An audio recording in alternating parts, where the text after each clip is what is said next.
Hello guys, good morning to all. My name is Shivam Tyagi. Welcome to Study Funda. So here is the complete newspaper analysis of 13th March 2021. Let's start the session. Our first news is quad leader for open free Indo Pacific. तो मैं आपको रोज बता रहा हूँ कि quad जो हैं उन लोगों ने, मतलब क्वाड मतलब जैसे नाम को पता चलता है क्वाड क्या होगा, मतलब उसमें कम से कम 4 लोग होंगे। तो 4 लोग कौन कौन से हैं? इंडिया, अपने इंडिया है, जापान है, ऑस्ट्रेलिया और यूएस है। इन चारों के प्राइम मिनिस्टर ने मीटिंग करी है, जो एक वर्चुअल मीटिंग थी, और इसमें बात हुई है इंडो पैसिफिक की। इंडो पैसिफिक रीजन वही ये बनाया क्यों गया था? मेन बात यही है कि हमें चाइना को काउंटर करना है। अमेरिका भी यही चाहता है, इंडिया भी यही चाहता है, ऑस्ट्रेलिया वाले इतना नहीं चाहते, लेकिन वो भी जुड़ गए क्योंकि वो एलआई है यूएस का, और जापान वाले भी चाहते हैं कि हम काउंटर करें किसी तरह चाइना को, क्योंकि चाइना कुछ भी कर रहा है।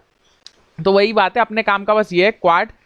तो आज का जो ऐसे टॉपिक है, मैं एक ऐसे लिखवाना चाहूंगा कि how quad benefit India, how quad shape the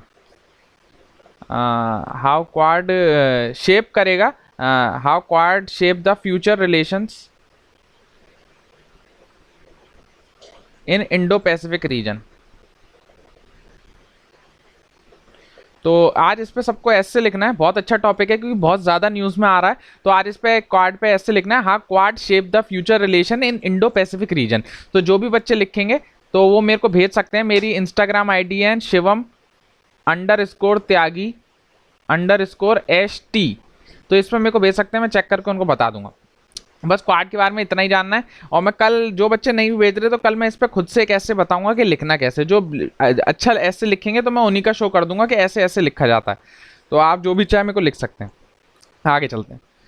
bureaucrats can not be state election commissioners. तो ये सुप्रीम कोर्ट का फैसला है कि जो भी ब्यूरोक्रेट्स हैं, जो भी ब्यूरोक्रेसी में आते हैं, वो स्टेट इलेक्शन कमिश्नर्स नहीं होंगे। अभी क्या होता है, बहुत स्टेट क्या करते हैं, कोई आईएएस है, कोई पीसीएस है, या कोई एसडीएम है या डीएम है, उसको एडिशनल चार्ज दे देते हैं और उसको स्टेट इलेक्शन का कमिश्नर बना देते हैं। तो सुप्रीम कोर्ट ने साफ साफ मना कर दिया कि ऐसा नहीं होगा, कि इंडिपेंडेंट मेंबर जिसके पास ऑलरेडी कोई चार्ज ना हो उसे आप स्टेट इलेक्शन कमिश्नर बनाएंगे और किसी को नहीं बनाएंगे। ऐसा सुप्रीम कोर्ट का फैसला। तो याद रखिएगा, ब्यूरोक्रेट जो है वो स्टेट इलेक्शन कमिश्नर्स नहीं बन सकते, उनको एडिशनल चार्ज नहीं मिलेगा। अच्छा, स्टेट इलेक्शन कमिश्नर का रोल क्या होता है? क्योंकि हमारे लोकसभा के इलेक्शन हो या स्टेट के इलेक्शन हो, तो वो सब हमारा कराता है जो सीईसी है, चीफ इलेक्शन कमिश्नर कराता है। तो एसईसी की जरूरत कहां है? तो जितना भी पंचायत का इलेक्शन होता है, याद रखिएगा, पंचायत के इलेक्शन में एसईसी का रोल होता है बस।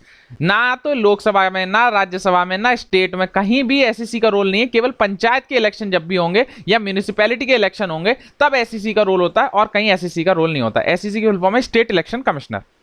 इससे ज्यादा और कुछ नहीं जानना है, नॉट दैट इंपॉर्टेंट। आगे चलते हैं। अभी गोवा में होने वाले थे इसलिए बात आ रही है। हाँ, India China to continue LAC talk. तो इंडिया चाइना जो है वो एलएसी पे टॉक दोबारा कर रही है। आपको पता है कि अब दोबारा डीएस्केलेशन शुरू हो गया, दोनों पीछे हटने लग गए हैं। तो याद रखिएगा, एलएसी क्या है? Line of actual control. ये आपको दिख रही होगी, जो इंडिया चाइना के बीच में, अक्साई चेन्नई वाला रीजन। और एलओसी का है, जो हमारी इंडिया पाकिस्तान के बीच में। तो ये छोटी सी बात है, इसमें एक ही इंपॉर्टेंट है, WMMCC, working mechanism on consultation and coordination. याद रखिएगा, WMCC जो है किससे रिलेटेड है? तो इंडिया चाइना की टॉक्स के रिलेटेड है। अरे 1 सेकेंड, इंडिया चाइना की टॉक्स से रिलेटेड है। इसमें जो कमांडर लेवल की मीटिंग होती है, जो दोनों साइड के कमांडर लेवल के लोग आते हैं, मिलते हैं और डिस्कस करते हैं कि कैसे हम आगे को सुधार सकते हैं कंडीशन को। तो याद रखिएगा, ये एलएसी का कहाँ है और एलओसी कहाँ पर है और WMCC क्या चीज़ है। फिर ये दौलत बेग ओल्डी, ये बहुत इंपॉर्टेंट है क्योंकि यहाँ अभी बॉर्डर रोड ऑर्गेनाइजेशन BRO जो वो यहाँ रोड और ब्रिज बनाया है। तो इससे ये लोग बहुत परेशान थे। ये जगह बहुत फेमस हो गई थी, 2020 की करंट अफेयर की न्यूज़ है। दौलत बेग ओल्डी, याद रखिएगा, यहाँ इंडिया बनाया, अभी ब्रिज भी बनाया, और क्या कहते हैं, एक वो भी क्या कहते हैं, रोड भी बनाया। तो वो बात है। आगे चलते हैं।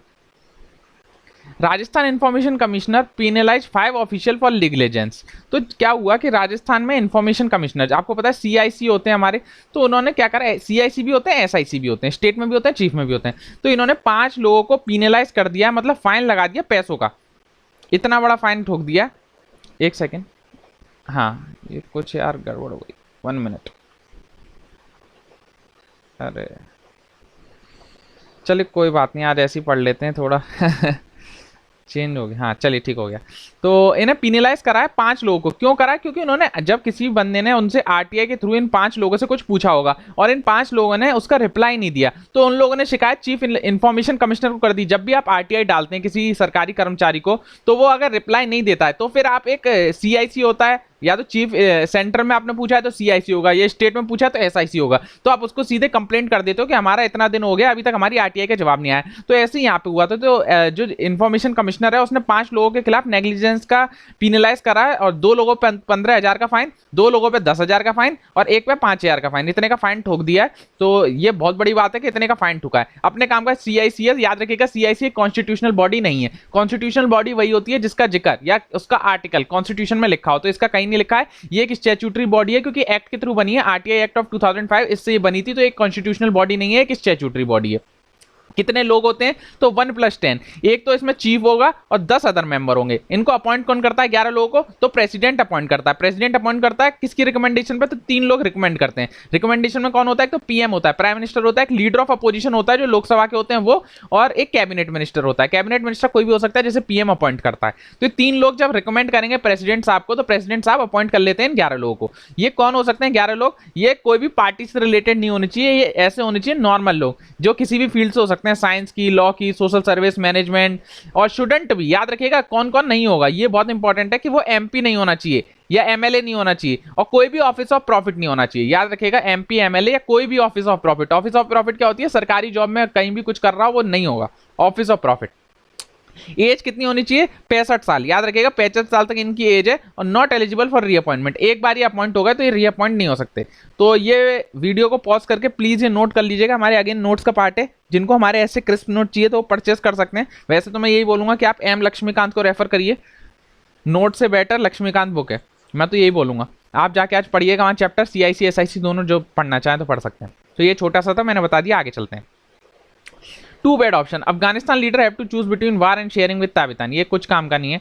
मैं बताना चाह रहा हूँ अफगानिस्तान के बारे में थोड़ा। अफगानिस्तान में पीस लाने के लिए बहुत इंपॉर्टेंट है, आपको भी कभी लिखना पड़ सके या पूछा जाएगा, नहीं वैसे थोड़ा डिटेल हो गया। तो एक ग्रुप बनाया गया था, जो बात होती है इसमें वही ग्रुप की बात है, वही आते रहते हैं। तो याद रखिएगा उस ग्रुप का नाम था 6+2+1 ग्रुप। ये आपने कभी एडिटोरियल कोई ध्यान से पढ़ता है तो उसके अंदर आता है, मैं फिर भी बता देता हूँ, कभी आप इंटरव्यू में कहीं यूज हो जाए तो इसलिए मैं बता देता हूँ। 6+2+1 ग्रुप है। ये ग्रुप बनाया गया था ताकि हम अफगानिस्तान में किसी तरह पीस ला सकें, शांति ला सकें। तो इसमें कौन कौन थे? 6 तो वो लोग थे जो अफगानिस्तान के नेबरिंग कंट्रीज हैं। नेबरिंग कंट्रीज मतलब जिनका उससे बॉर्डर टच होता है। याद रखिएगा एक तो Iran, Pakistan, China, Uzbekistan, Tajikistan और तुर्कमेनिस्तान। ये 6 की 6 कंट्री थी जिनका अफगानिस्तान से बॉर्डर टच होता है। 2 कौन सी थी? 2 रीजनल कंट्रीज थी जो पीस लाना चाहती हैं। एक तो अमेरिका, यूएसए और रशिया, ये 2 इंपॉर्टेंट कंट्री हो गई। और एक कौन है? एक है अफगानिस्तान खुद। तो याद रखिएगा इस 6+2+1 ग्रुप में इंडिया नहीं है। इंडिया कभी भी नहीं बोला है कि हम इसके बीच में हस्तक्षेप करेंगे। तो 6+2+1 ग्रुप में इंडिया नहीं है। ये 6 और 2 8 और एक 9 कंट्री मैंने आपको बता दी है। 9 की 9 कंट्री है। किस लिए बनाई गई थी? ताकि हम अफगानिस्तान में पीस ला सकें। अफगानिस्तान पीस टॉक के लिए लाई गई थी। तो आप ये कहीं यूज कर सकते हैं चाहे तो, और कुछ काम का नहीं है इसमें। आगे चलते हैं।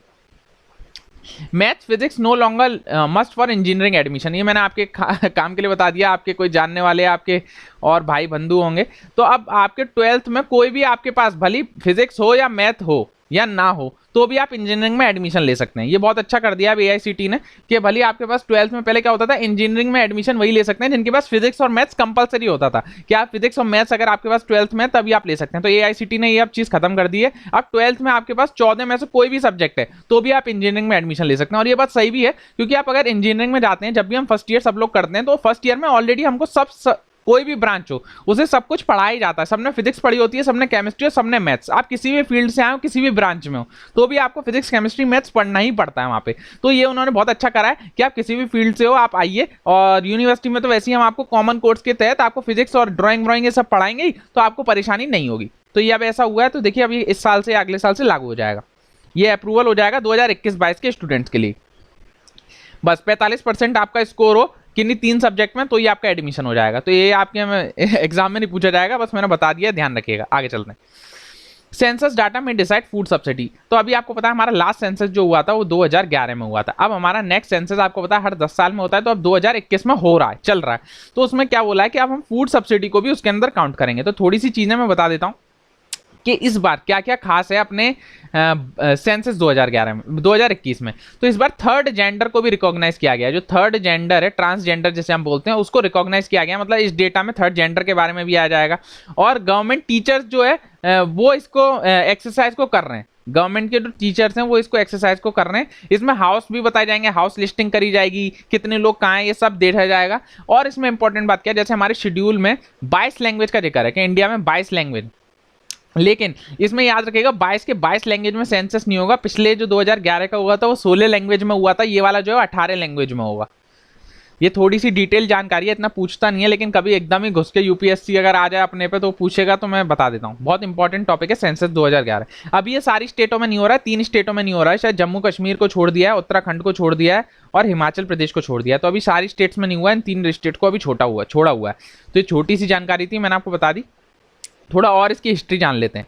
देखिए सेंसस क्या बताता है कि हमारा सोशियो इकोनॉमिक, डेमोग्राफिक और कंट्री की पॉपुलेशन कितनी है। ये तो बहुत इजी है। ऋग्वेदा में भी सेंसस का जिक्र हुआ है। कौटिल्य की जो अर्थशास्त्र है उसमें भी सेंसस का जिक्र हुआ है। यहाँ तक कि जो अकबर है उनकी आयने अकबरी, अकबर की आयने अकबरी लिखी किसने, ये आज का क्वेश्चन है। आयने अकबरी, हु राइट्स आयने अकबरी, बहुत ईजी क्वेश्चन है। आयने अकबरी लिखी किसने और किस लैंग्वेज में लिखी है, दोनों चीज बतानी है। तो इसमें भी सेंसस का जिक्र हुआ है। और पहला जो सिंक्रस सेंसस हुआ है 1881 में हुआ है, याद रखिएगा। पहला जो हुआ वो 1881 में हुआ है और लास्ट सेंसस जो हुआ है वो 2011 में हुआ है इंडिया में। तो अभी जो होगा वो 2021 का होगा। ये डिजिटल सेंसस होगा, याद रखेंगे। डिजिटल ही हो रहा है फुल, हाथ का कोई यूज नहीं है, सब कुछ डिजिटल होगा इसमें। तो छोटी सी जानकारी थी। ऋग्वेदा में भी इसका जिक्र है, अर्थशास्त्र की कौटिल्य में भी इसका जिक्र है, आयने अकबरी में भी है। सबसे पहला हुआ था 1881, लेटेस्ट जो होगा 2021 का होगा, लास्ट जो हुआ है 2011 का हुआ है। बस और कुछ याद नहीं रखना। हम आगे चलते हैं। Roll out for labour codes likely after election. तो अभी ये बोल रहे हैं कि इलेक्शन कमीशन, वो इलेक्शन कमीशन कह रहा हूँ, जब हमारे इलेक्शन हो जाएंगे, बहुत स्टेट में हमारे इलेक्शन है, तो उसके बाद हम जो लेबर कोड्स हैं, अभी क्या हुआ था कि हमें इंडिया में कम से कम 44 लॉस थे, 44 टोटल लॉस थे, 29 सेंट्रल लॉस थे, बाकी के स्टेट लॉस थे। तो क्या करा सरकार ने कि इस लॉस की वजह से, इतने सारे लॉस की वजह से क्या होता है कि अगर कोई इंडस्ट्री है तो उसको हर लॉ का अलग अलग क्लियरेंस लेना पड़ता था, या कि कोई लॉ कभी नया बन जाता था, तो बहुत सारा ओवरलैपिंग भी होती थी। तो सरकार ने क्या करा, इन 29 लॉ को मिला के, 29 लॉस को मिला के उन्होंने 4 कोड बना दिए। इन 29 लॉ को 4 कोड में बना दिया, 4 कोड में, 1 2 3 4 ऐसे करके। तो 4 कोड बना दिए ताकि 29 लॉ जो सबस्यूम हो जाए। तो याद रखेंगे 4 कोड का, बस आप नाम याद रख लीजिए। 4 कोड बनाए हैं। ये labour code on industrial relation, ये 2020 का कोड है। लेबर कोड ऑन वेजेस, ये 2019 का कोड है, ये 2020 का अगेन, और ये भी है 2020 का। ये वाला जो है पास भी हो चुका है, लेबर कोड ऑन वेजेस। ये अभी 3 नहीं हुए हैं, तो देखते हैं कब तक पास होगा। क्योंकि जो बच्चे ईपीएफओ की तैयारी कर रहे होंगे, ईपीएफओ की, तो उसमें इंडस्ट्रियल रिलेशन है, लेबर लॉस के अलग से है। तो जो बच्चे भी तैयारी कर रहे हो, ये चारों कोड पढ़ के जाइएगा, जो भी बच्चे ईपीएफओ की कर रहे हैं। क्योंकि ऑलरेडी मैंने एग्जाम का एनालिसिस करा था, तो 20 से 25 सवाल जो हैं वो industrial relation and labour laws से आए थे। तो ये 4 कोड भी पढ़ के जाने पड़ेंगे, और पुराने जो लेबर लॉज हैं वो भी पढ़ के आपको जाने पड़ेंगे। मैं स्पेशली उन बच्चों को बोल रहा हूँ जो ईपीएफओ का एग्जाम देने वाले हैं, क्योंकि बहुत ज्यादा वेटेज दिया गया on industrial relation and labour laws, उसमें अलग से एक टॉपिक है, इसलिए मैंने न्यूज को कवर कर लिया। फिर मैटरनिटी बेनिफिट जो है वो 12 वीक्स टू 26 वीक्स बढ़ा दिया गया। याद रखेंगे 26 वीक्स जो है केवल 2 बच्चों के लिए, 2 चिल्ड्रंस के लिए, याद रखेंगे। और ये 12 वीक के इसके अगर थर्ड होगा तो 12 ही है अब भी। तो याद रखेंगे 26 वीक और 12 वीक। और क्या कहते हैं, 8 वीक पहले आप छुट्टी ले सकते हैं। मतलब बच्चा जब बच्चा होने वाला है उससे 8 वीक पहले तक भी आप छुट्टी ले सकते हैं। और 14 ईयर से नीचे की आप अनएम्प्लॉयमेंट, चाइल्ड लेबर में आपको पता ही है। तो ये छोटा सा था जो मैंने आपको बता दिया। रिकमेंडेशन थी सेकंड लेबर कमीशन की, नॉट दैट इंपॉर्टेंट। इन चारों लेबर कोड का नाम बस याद रखेगा। एक तो वेजेस के ऊपर है, एक सोशल सिक्योरिटी के ऊपर है, एक इंडस्ट्रियल रिलेशन के ऊपर है, एक उनकी हेल्थ और सेफ्टी के ऊपर है। तो शॉर्ट ये 4 हैं। आगे चलते हैं। तो आज की न्यूज़ सारी कवर हो गई। आज का क्वेश्चन है आयने अकबरी किसने लिखी है। आयने अकबरी बहुत इजी क्वेश्चन है। आयने अकबरी किसने लिखी है, ऑलरेडी एग्जाम में पूछा जा चुका है। किस लैंग्वेज में लिखी है ये भी बताएंगे। और आज का जो मैंने ऐसे लिखा, ऐसे बोला, वो मेरे को बच्चे ऐसे लिख के देंगे और मेरे को भेज सकते हैं ऑन shiman_tyagi_st। और चाहें तो स्टडी फंडा को फॉलो कर लीजिए, तो आपका फायदा है। स्टडी फंडा को फॉलो करिए ऑन टेलीग्राम पे भी और इंस्टाग्राम पे भी, ताकि आपको लेटेस्ट अपडेट्स मिलते रहें। जो नए बच्चे हैं वो सब्सक्राइब करेंगे, लाइक करेंगे, शेयर करेंगे, पढ़ते रहेंगे, आगे बढ़ेंगे। Bye bye.